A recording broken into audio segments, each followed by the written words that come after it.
Head east on Southwest 3 Avenue Southwest 3rd Avenue toward Southwest 6th Street, then turn left onto Southwest 6th Street. Well, you might have been a little confused when you heard the GPS instructions come on at the beginning of this video, but I want to assure you you are in the right place. Welcome to our Explore the Bible study as we continue our study of the book of Proverbs. Today we're going to be focusing on Proverbs chapter 3.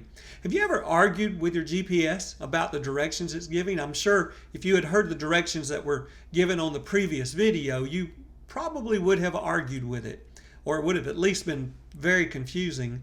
Well, my wife, Becky, and I experienced this recently when we felt that the GPS instructions weren't correct. We were tempted several times to turn off the GPS and just trust in our own wisdom. Fortunately, we didn't, and we did arrive at our destination exactly as the GPS had instructed. You know, God gives clear instructions in Proverbs chapter 3, verses 1 through 12, regarding how to navigate life. We hear, through Solomon's words, the voice of God telling us which path to take, how to avoid danger and obstacles. He lets us know when we are making incorrect turns and helps us get back on the right path. However, we must learn to listen and trust God as He gives us directions.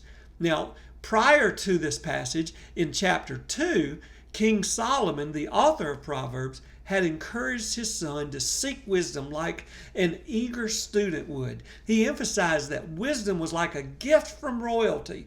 It was like a treasure that was hidden that had now been found.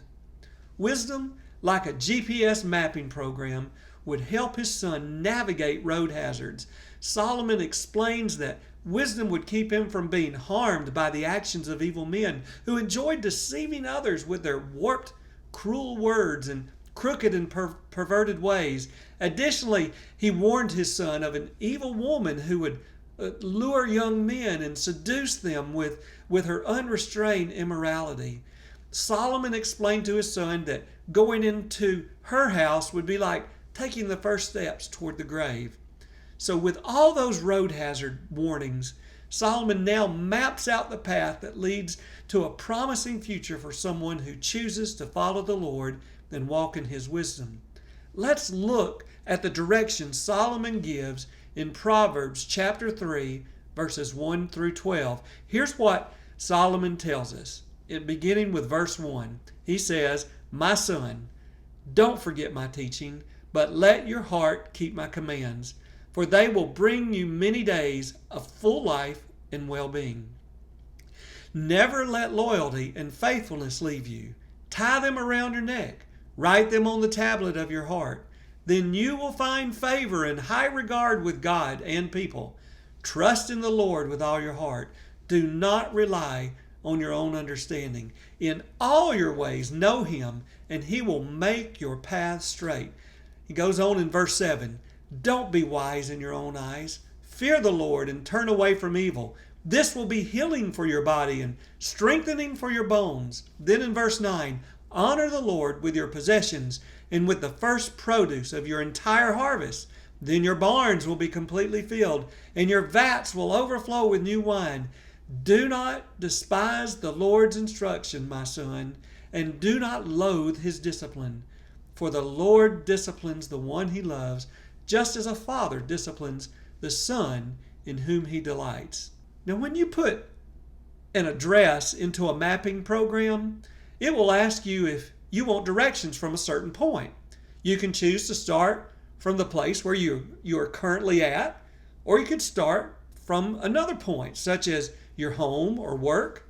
But no matter the case, there has to be a starting point in order to get accurate directions. In the case of Solomon's son, his starting point was his father. Solomon was confident enough in his faith that he instructed his son to start with what he had learned at home. He said in verse 1, "Don't forget my teaching, but let your heart keep my commands."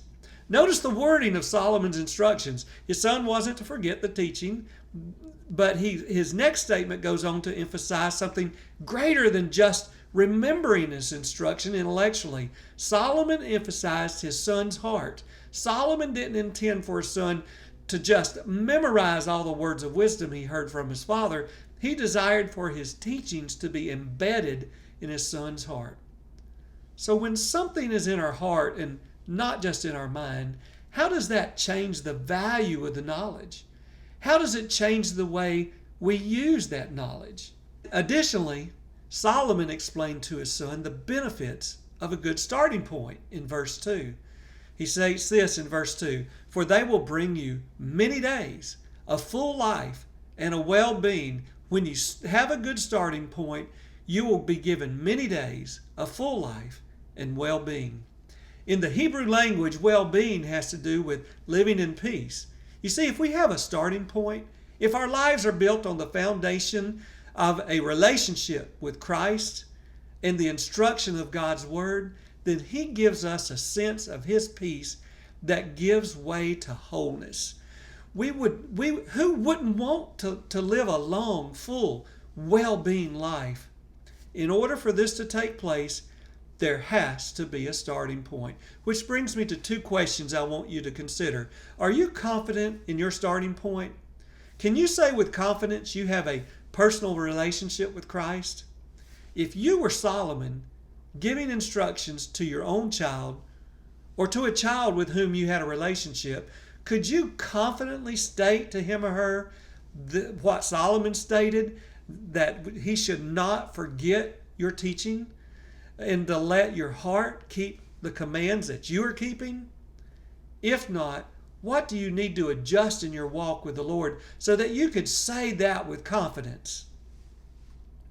Well, after a starting point, we must move toward our destination. Based on Solomon's next words of wisdom, our GPS might say something like this to us: turn right at the corner of loyalty and faithfulness. Solomon states in verses 3 through 4, he states this: never let loyalty and faithfulness leave you. Tie them around your neck. Write them on the tablet of your heart. Then you will find favor and high regard with God and people. See, these are two qualities that are essential if we desire to share and show the good news of Jesus to others. The Explore the Bible commentary states this fact very well when it says that we're loyal to God because we love Him, and we express our loyal love to Him by the way we love others. In a world where loyalty and faithfulness is not strong qualities, we should be people of integrity. And most of us have experienced disloyalty and unfaithfulness in some form. Perhaps it was in your workplace where a boss wasn't loyal or faithful to you. Perhaps it was a place of employment that you poured your life into only to be treated with a lack of loyalty. Or perhaps you've experienced the disloyalty of a close friend or the unfaithfulness of a spouse. All of those experiences should remind us that we must be someone who is remembered as being loyal and faithful.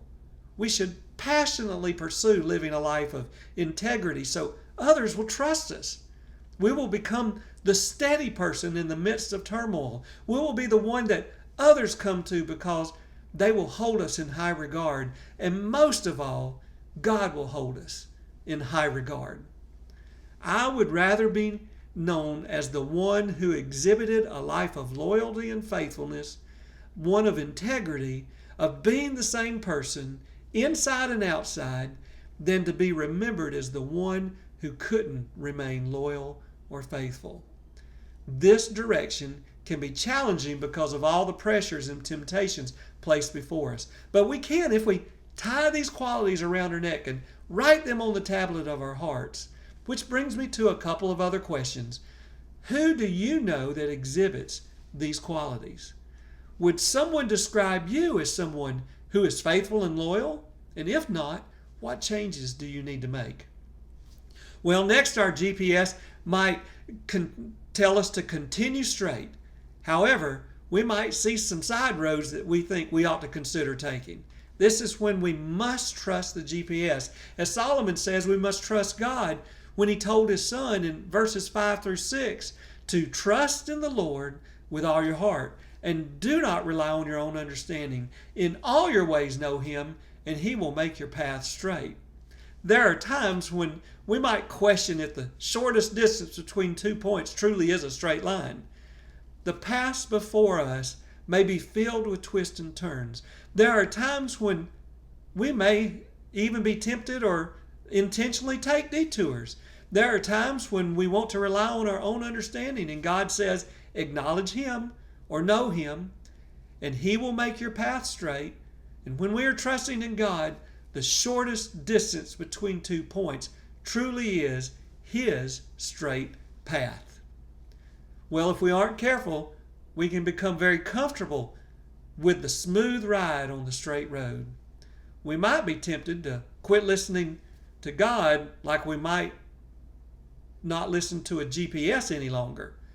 Solomon gives us instructions that should help in verses 7 through 8. This is what Solomon says. Don't be wise in your own eyes. Fear the Lord and turn away from evil. This will be healing for your body and strengthening for your bones. Success could perhaps be our greatest enemy. It can cause us to become so prideful that we convince ourselves that we are on this road because of our own self-sufficiency and hard work. We can conclude that we can be wise without God, and we could put our lives on cruise control, just like while we're running down a road and we may turn off the GPS.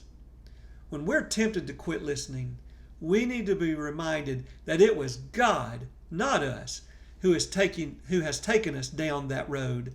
Solomon tells us how this is to be done, and he also gives us the results. First, we must not think we are wiser than God.